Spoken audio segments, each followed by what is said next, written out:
السلام عليكم ورحمة الله وبركاته.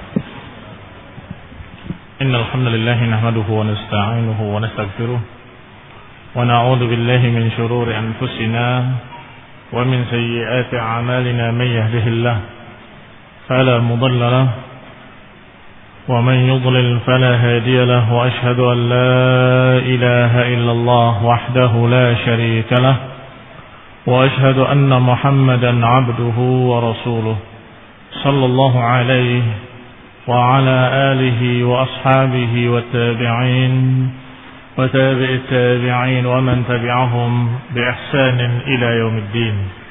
يا أيها الذين آمنوا اتقوا الله حق تقاته ولا تموتن إلا وأنتم مسلمون. يا أيها الناس اتقوا ربكم الذي خلقكم من نفس واحدة وخلق منها زوجها وبث منهما رجالا كثيرا ونساء واتقوا الله الذي تساءلون به والأرحام إن الله كان عليكم رقيبا. يا أيها الذين آمنوا اتقوا الله وقولوا قولا سديدا يصلح لكم أعمالكم ويغفر لكم ذنوبكم ومن يطع الله ورسوله فقد فاز فوزا عظيما. أما بعد فإن خير الحديث كتاب الله وخير الهدي هدي محمد صلى الله عليه وعلى آله وسلم وشر الأمور محدثاتها فإن كل محدثة بدعة وكل بدعة ضلالة وكل ضلالة في النار. Ikhwani fi din, a'azakumullah. Masih kita membaca tentang sejarah rencana Abraha untuk menghancurkan Ka'bah. Dan Abraha sudah menyiapkan pasukan besar dengan membawa gajah-gajah di dalamnya. Dan di antara gajah yang terbesar yang bernama Mahmud. Sehingga disebut sampai hari ini gajah mamut kata mereka. Naam, itu plesetan dari nama asalnya yaitu Mahmud. Sampai kemarin kita bahas terakhir adalah Abdul Muttalib dalam keadaan dia datang ingin menemui Raja Abraha, meminta syafaat dari sana dari sini supaya bisa ketemu. Maka dihormati sama Abraha, disambut, disiapkan hamparan, dan raja turun sejajar dengan Abdul Muttalib. Ketika disampaikan ma hajatuk, apa hajatmu? Ternyata kata Abdul Muttalib, aku meminta kembali unta-untaku. Maka heranlah Abraha, kamu seorang pembesar Quraisy, seorang pemimpin Arab, seorang tokoh yang ditokohkan oleh masyarakat kamu, dan aku datang untuk menghancurkan Ka'bah, kamu hanya ngurusi unta. Maka dijawab dengan bahasa yang bagus, yaitu ana rabbul ibil wal Ka'bah laha rabbuha, aku hanya penggembala unta, adapun Ka'bah memiliki pemelihara tersendiri, yaitu Allah Subhanahu wa taala. Kalau Allah Subhanahu wa taala menghendaki, maka niscaya Dia akan menghalangimu. Kalau Allah Subhanahu wa taala tidak menghalanginya, maka itu urusan Allah Subhanahu wa taala, Dialah pemiliknya. Ikhwan fillah, a'azakumullah.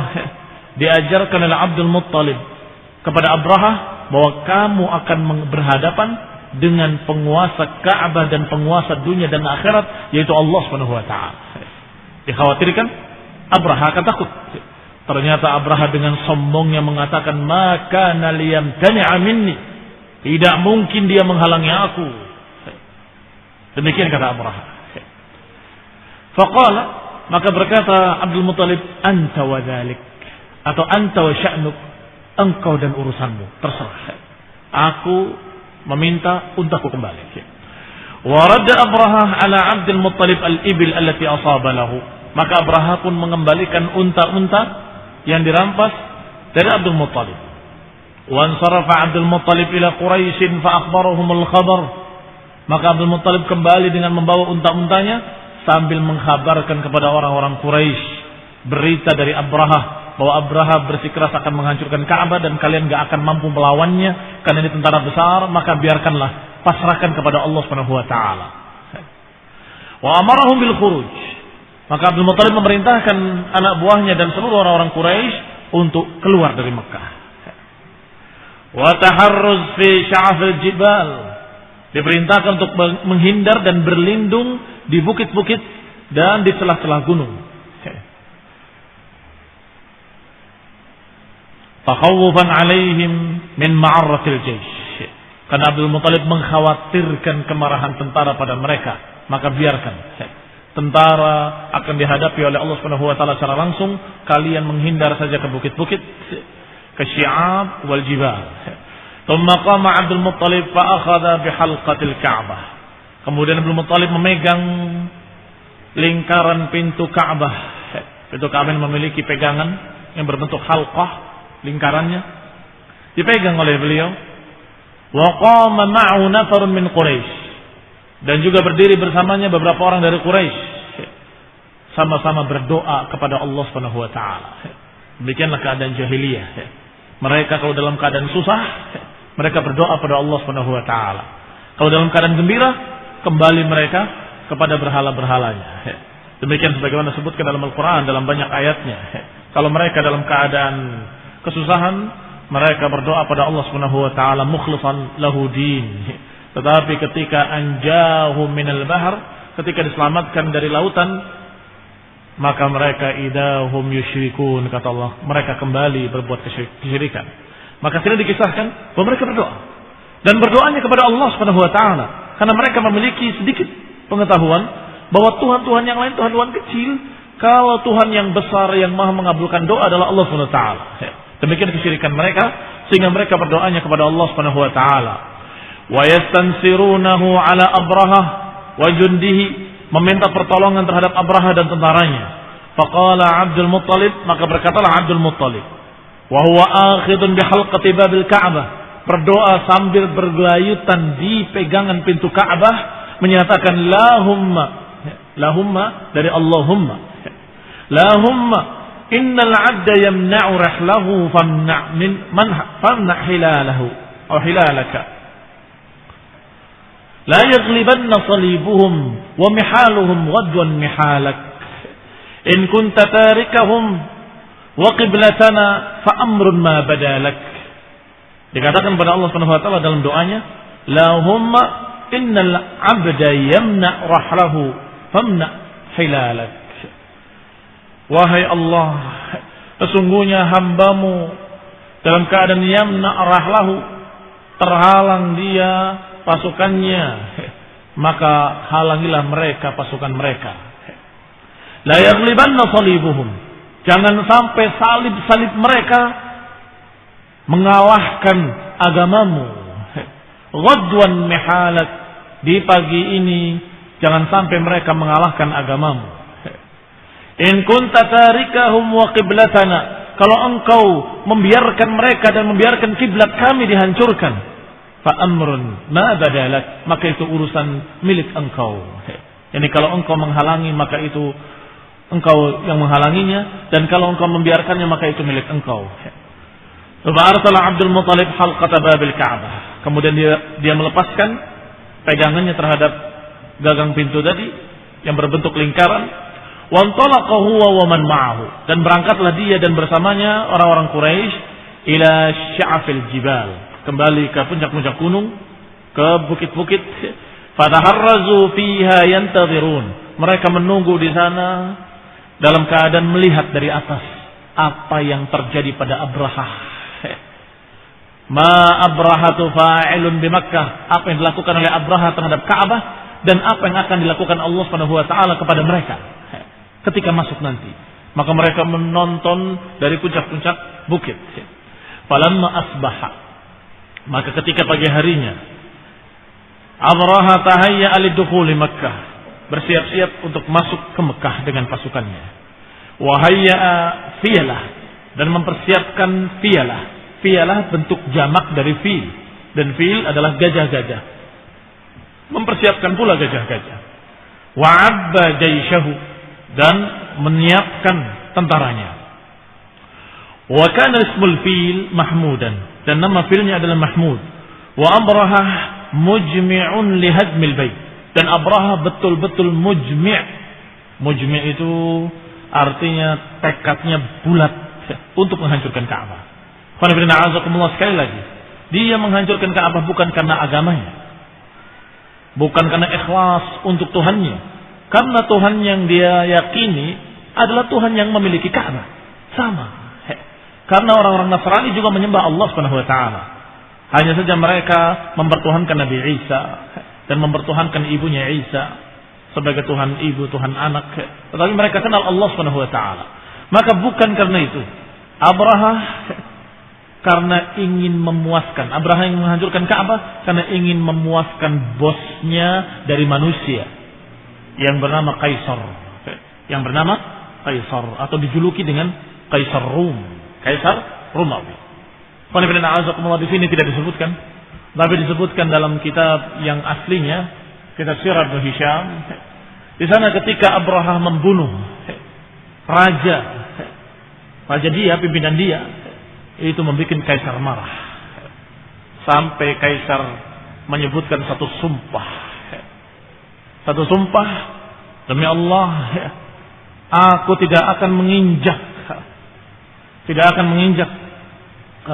tanah Yaman hingga aku membunuh Abrahah. Maka kata Abrahah mendengar berita itu, siapkan tanah.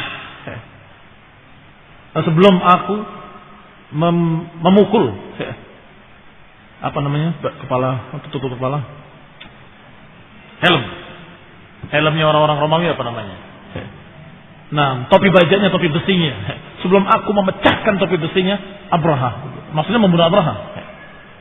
Abrahah tahu, Kaisar kalau sudah bersumpah, tidak akan bisa dibatalkan. Maka dia bawa tanah Yaman, dan dia bawa topi bajanya dia, dan kemudian dia datang bersama pasukan kecil menuju Kaisar. Dan kemudian menyatakan dengan maafnya, kemudian sujud. Mereka sujud kepada rajanya. Sujud dan tidak mengangkat kepalanya sampai tunggu perintah dari Kaisar.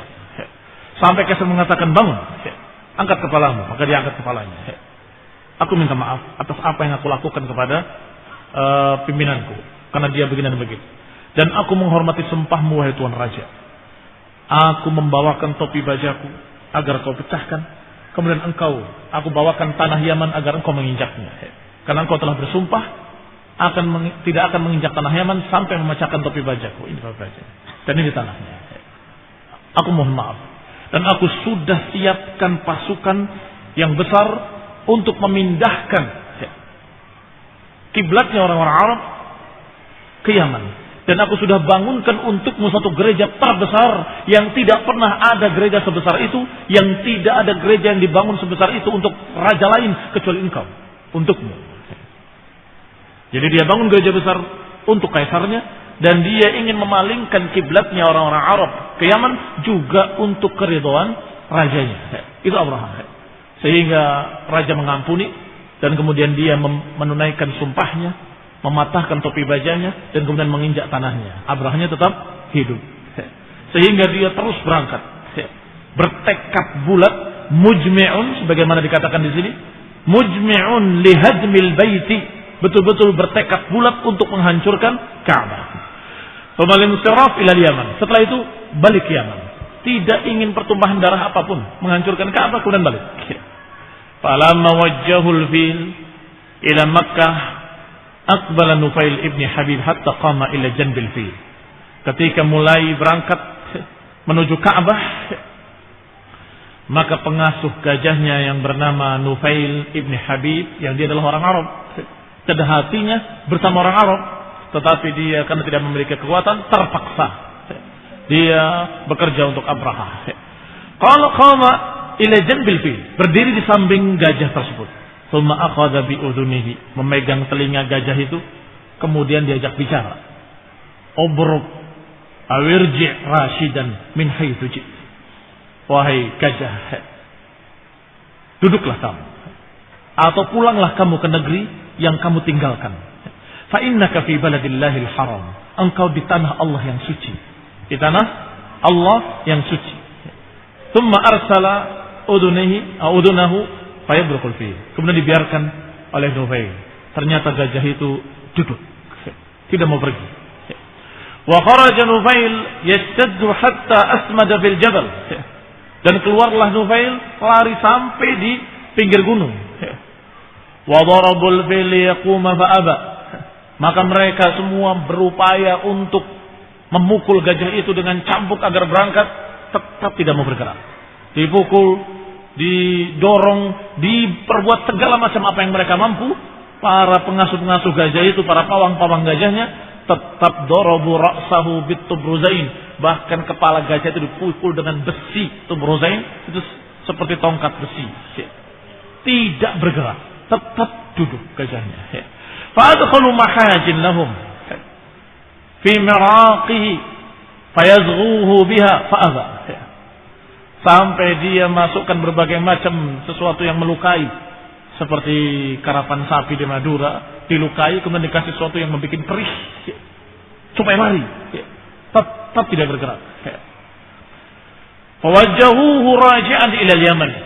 Maka pawang-pawang itu berupaya untuk ngetes ini memang tidak bisa bergerak atau dia tidak mau. Coba dites ke arah lain. Ternyata ketika dihalau ke arah lain, bukan hanya bisa yuharwil, faqama yuharwil. Maka gajah itu berdiri dan berlari, bukan hanya jalan. Berlari-lari itu kecil dikatakan yuharwil. Wawajjahu ila Syam, diarahkan ke Syam. Fafa'ala mithla dzalik, juga dia qama yuharwil, berdiri dan berlari-lari gajah itu. Diarahkan ke Yaman, berlari-lari, diarahkan ke Syam, berlari-lari, diarahkan ke arah-arah lain dalam keadaan semangat dan berlari-lari kecil. Wa wajhahu ila al-Ka'bah. Ketika sudah mulai berlari kecil, dibelokkan ke Ka'bah. Tiba-tiba ya duduk lagi gajah itu. Mendekam lagi. Fa arsalallahu ta'ala. Begitu seterusnya, setiap diarahkan ke arah lain, berdiri, lari. Ketika diarahkan ke Ka'bah, duduk. Diarahkan ke arah lain, berdiri, lari. Diarahkan ke Ka'bah, duduk lagi. Sampai-sampai mereka demikian keadaannya hingga Allah Subhanahu wa taala mengirimkan burung-burung minal bahri, dari arah laut. Amsalul khatatif wal balsan, seperti burung-burung laut yang berwarna hitam, burung-burung penyambar. Ma kulli ta'irin minha salasatu ahjarin. Masing-masing burung membawa 3 batu di 2 kakinya dan 1 di paruhnya. Hajarun fi manqarihi, 1 batu di paruhnya, wa hajrani fi rijlaihi, dan 2 batu di 2 kakinya. Amsalul hamsi wal adas, seperti biji-biji jagung atau biji-biji adas. La tusibu minhum ahadan illa halak. Tidak seorang pun terkena batu itu kemudian langsung binasa. Langsung binasa artinya bukan penyakit. Kalau penyakit, binasanya berproses. Tidak seperti apa yang dikatakan oleh Haikal dalam bukunya Hayat Muhammad sallallahu alaihi wasallam, yang bakhil dalam mengucapkan sallallahu alaihi wasallam. Di awalnya tidak disebut, di tengahnya tidak disebut, di akhirnya sampai akhir baru ternyata dia adalah Rasulullah sallallahu baru sallallahu alaihi wasallam. Kata dia, sengaja aku berbuat demikian agar mengesankan bahwa ini orang biasa yang hebat. Sampai akhir baru dibuktikan ternyata dia adalah Rasulullah sallallahu alaihi wasallam. Artinya apa? Bakhil dalam mengucapkan sallallahu alaihi wasallam. Dari awal kitab sampai akhir kitab cuma 1. Entah kalau terjemahannya, kalau aslinya demikian. Bahkan judulnya Hayat Muhammad, bukan Hayat Nabi atau Hayat Rasul, bukan, Hayat Muhammad. Di sana dia menyatakan bahwasanya aku akan membahas dengan cara-cara barat yang ilmiah. Apa cara-cara barat yang ilmiah? Bahwa burung-burung tadi membawa penyakit, akhirnya mereka kena penyakit kusta, kena penyakit, akhirnya mati. Apakah berproses atau tidak berproses? Kalau sakit dia berproses. Tetapi ini dikatakan ketika kena langsung binasa. Walaysa kulluhum asabat, tapi tidak semuanya kena, tidak semua kena batu. Wa kharaju haribina yabtadiruna at-tariq alladhi minhu ja'u. Maka yang kena binasa, yang tidak kena lari semuanya ke arah mereka datang. Ke arah mereka datang dari mana? Mereka kembali. Yatasaqatuna bikulli tariq, maka mereka berjatuhan di setiap jalan, berserakan di setiap jalan. Wa yahlakuna bikulli mahlak, dan mereka binasa di setiap tempat. Kullu minhal ala kulli minhalin wa usiba Abraha fi jasadihi famat. Abraha pun terkena di badannya dan Abraha pun mati ketika itu. Demikian Allah perlakukan pada mereka. Berkata Ibnu Ishaq, falamma ba'atha Allah Ta'ala Muhammadan sallallahu alaihi wa ala alihi wasallam. Ketika Nabi Muhammad SAW diutus oleh Allah Subhanahu wa taala, mimma ya'uddu Allah ala Quraisy min ni'amihi alaihim wa fadlihi, di antara kenikmatan-kenikmatan yang Allah sebutkan, yang Allah ingatkan orang-orang Quraisy bahwa kalian pernah diberi nikmat, adalah kejadian ini. Ma radda anhum min amril jaish, min amril Habasyah, yaitu apa yang Allah perlakukan terhadap tentara Habasyah yang dipimpin oleh Abraha, li baqai amrihim wa muddatihim.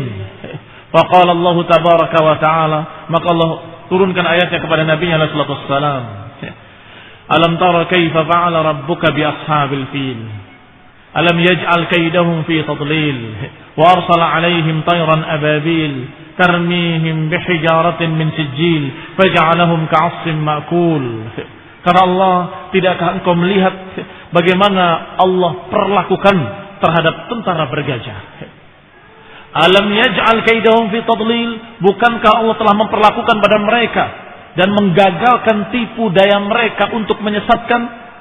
Fa arsala 'alaihim tayran ababil, maka kami kirim, kata Allah, burung-burung ababil, tarmihim bihijaratin min sijil, yang melempari mereka dengan batu-batu dari neraka sijil. Faj'alahum ka'asfin ma'kul, maka tiba-tiba mereka menjadi seperti daun-daun yang dimakan ulat. Selesai kejadian Abraha dengan binasanya mereka dan binasanya Abraha dan terjaganya Ka'bah, dan itu disaksikan semua oleh orang-orang Quraisy. Maka ketika orang-orang Quraisy didakwahi oleh Rasulullah SAW dengan tauhid, diajarkan untuk meninggalkan berhala-berhalanya, dan diingatkan bahwa dulu ketika kalian didatangi tentara bergajah, bukankah kalian berdoanya kepada Allah dan Allah kabulkan? Sedangkan berhala-berhala la tanfa' wa la tadur, tidak memberikan manfaat, tidak memberikan madarat. Maka mereka pun ingat betapa nikmat yang besar dan kekuasaan Allah yang besar ketika Allah gagalkan tentara bergajah dengan sesuatu yang sangat mengagumkan, dengan sesuatu yang sangat mengherankan mereka, luar biasa. Selanjutnya zikru walad Nazzar ibn Ma'ad, kisah tentang turunan Bani Nazzar ibn Ma'ad. Fawalad Nazzar ibn Ma'ad 3 nafar. Nazzar ibn Ma'ad melahirkan turunan 3 orang, bernama Mudar wa Rabi'ah wa Anmar. Mudar wa Rabi'ah wa Anmar. Sedangkan Mudar memiliki 2 keturunan laki-laki, Ilyas wa Ghailan. Kemudian Ilyas memiliki 3 anak laki-laki, Mudrikah wa Tabiqah wa Qam'ah. Fawalada Mudrikah rajulaini, dan Mudrikah memiliki anak 2, Khuzaimah dan Hudayl. Ini semua turunan Nazzar. Khuzaimah memiliki 4 anak, Kinanah wa Asad wa Asadah wal Hun. Kinanah memiliki 4 anak, Nadhr wa Malik wa Abd Manah wa Mulkan atau wa Milkan. An-Nadhr memiliki anak 2, Malik wa Yakhlud.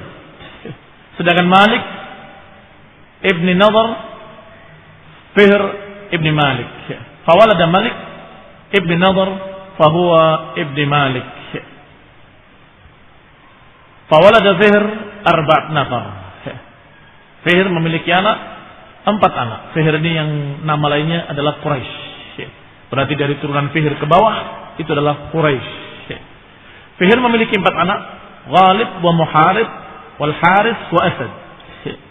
Sedangkan Ghalib memiliki 2 anak, Lu'ay wa Taim bin Murrah. Lu'ay memiliki 4 anak, Ka'ab dan Amir, Sami'ah dan Auf. Ini nanti anak-anak laki-lakinya menjadi suku-suku yang dikenal di kalangan Arab. Sehingga kalau kita tahu di sini ada Auf, nanti ada Bani Auf. Sahabatnya yang sampai kita kenali sebagai sahabat Rasulullah, Abdurrahman ibn Auf. Nanti ada Ghalib, yakni ibn Ghalib. Nanti ada Fihr bin Fihrin atau Quraisy. Kinanah jadi Bani Kinanah, turunan Kinanah dan seterusnya dan seterusnya. Baik, maka perhatikan nama-nama ini. Yang semuanya turunan Bani Nazar. Walu'ai memiliki 4 anak, Ka'ab wa Amir wa Samah wa Auf. Dari Ka'ab 3 anak, Murrah wa Adi wa Khusais. Lihat disebutkan di sini Adi. Nanti turunannya Bani Adi. Siapa sahabat dari Bani Adi? Umar ibn Khattab radhiyallahu taala anhu. Umar bin Khattab min Bani Adi. Kenal. Kemudian Murrah memiliki 3 anak, Kilab, wa Taim, wa Yaqbah. Siapa sahabat dari turunan Taim? Abu Bakar Siddiq radhiyallahu taala anhu. Abu Bakar At-Taimi dari Taim ibn Murrah, dari turunan Taim ibn Murrah. Kemudian Kilab memiliki rajulain, memiliki 2 anak, Qusay wa Zuhra. Zuhra Bani Zuhri. Qusay memiliki 4 anak, Abdul Manaf wa Abdul Dar wa Abdul Uzza wa Abdul Qusay. Fawalada Abdul Manaf memiliki 4 anak, Hashim wa Abdul Syams wal Muttalib wa Nufail wa Naufal. Enam. Siapa dari Bani Hashim? Rasulullah sallallahu alaihi wa ala alihi wasallam. Enam. Aulad Abdul Muttalib bin Hashim. Anak-anaknya Al-Muttalib ibn Hashim. Qala Ibn Hisham, fawalada Abdul Muttalib ibn Hashim 10. Maka Abdul Muttalib ibn Hashim memiliki 10 anak. Yang 6-nya perempuan. Kemudian yang 4-nya laki-laki. Abbas wa Hamzah wa Abdullah wa Abu Talib wa Zubair wal Harith wa Hajlan al-Muqayyim wa Dararan wa Aba Lahab wa ismuhu Abdul Uzza. Nah, siapa sahabat dari kalangan Abdul Muttalib? Disebut namanya di sini. Abbas bin Abdul Muttalib. Kenapa Hamzah ayudan mengalami masa Islam. Kemudian Abu Talib sampai matinya tidak sempat masuk Islam. Kemudian Zubair wal Haris wa Hajlan wal Qawim wa Dararan wa Abu Lahab. Wasmuhu Abdul Uzza. Abu Lahab namanya Abdul Uzza, dijuluki secara langsung oleh Allah Subhanahu wa taala, tabbat yada Abi Lahab wa tab. Wa Safiyah wa Ummu Hakim wal Bayda wa Atikah wa Umayyah wa Arwa wa Barrah. Wa daru Rasulullah. Sekarang keluarga Rasulullah SAW. Setelah kita tahu Abdul Muttalib memiliki 10 anak, 6-nya perempuan. Kemudian walada Abdullah ibn Abdul Muttalib. Perhatikan di antara anak-anak Abdul Muttalib ada yang bernama Abdullah yang dikurung. Kalau cetakannya sama. Itulah Abdullah yang akan memiliki anak nantinya Muhammad sallallahu alaihi wa ala alihi wasallam. Maka fawalada Abdullah bin Abdul Muttalib Rasulullah. Maka Abdullah anaknya Abdul Muttalib melahirkan Rasulullah sallallahu alaihi wa ala alihi wasallam, sayyidu waladi Adam. Sayyidnya, tokohnya seluruh anak Adam.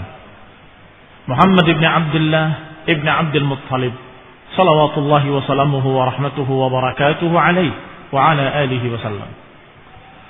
Adapun ibunya Aminah binti Wahab ibn Abd Manaf ibn Zuhrah ibn Kilab ibn Murrah ibn Ka'ab ibn Lu'ay ibn Ghalib ibn Fihr ibn Malik ibn Nadhr. Berarti bertemu nasabnya dengan Abdullah di mana? Istrinya adalah Aminah binti Wahab ibn Abd Manaf ibn Zuhrah. Di Abd Manaf sudah ketemu. Karena di sini Abdullah ibn Abdul Muttalib ibn Hashim ibn Abdi Manaf. Baik. Wa ummuha, ke atasnya tentunya sama. Wa ummuha Barrah. Berarti neneknya Nabi. Ibunya Nabi, ibunya Aminah. Ummuha Barrah binti Abdul Uzza.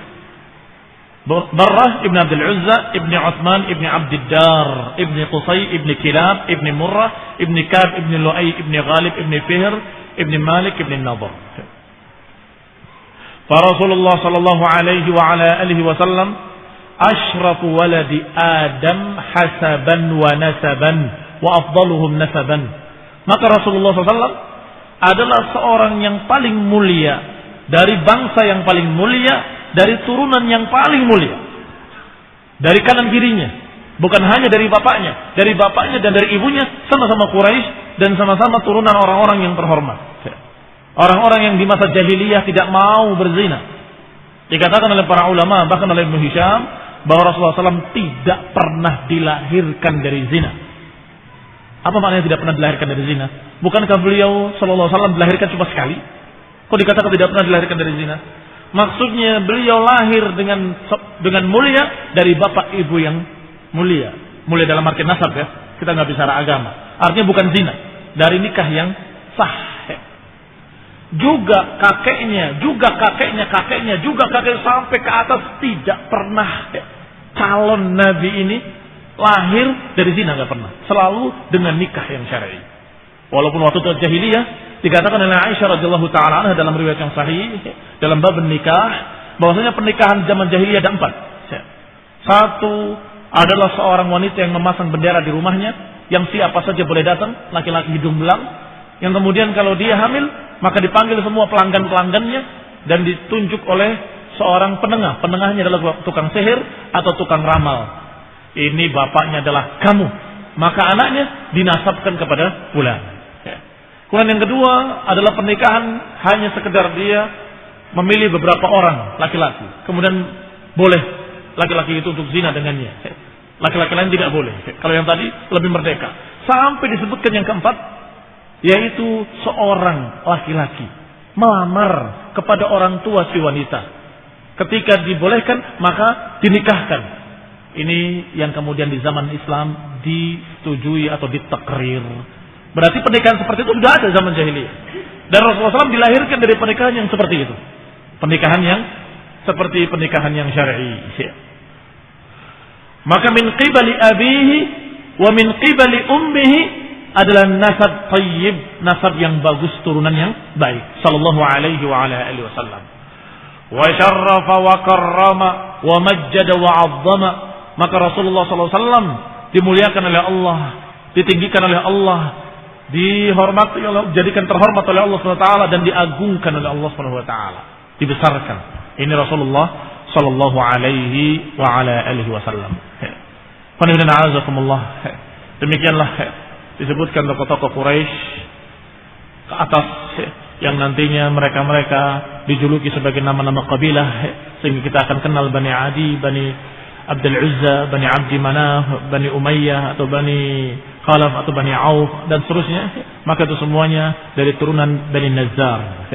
Kita akan lanjutkan insyaallah tentang penggalian sumur Zam-Zam di zaman sebelum kenabian Rasulullah SAW. Kita bahas pada kajian depan insyaallah. Subhanakallahumma wa bihamdika la ilaha illa anta astaghfiruka wa atubu ilaik. Assalamualaikum warahmatullahi wabarakatuh. Insyaallah. Subhanakallahumma wa bihamdika la ilaha illa anta astaghfiruka wa atubu ilaik. Assalamualaikum warahmatullahi wabarakatuh. Insyaallah. Subhanakallahumma wa bihamdika la ilaha illa anta astaghfiruka wa atubu ilaik.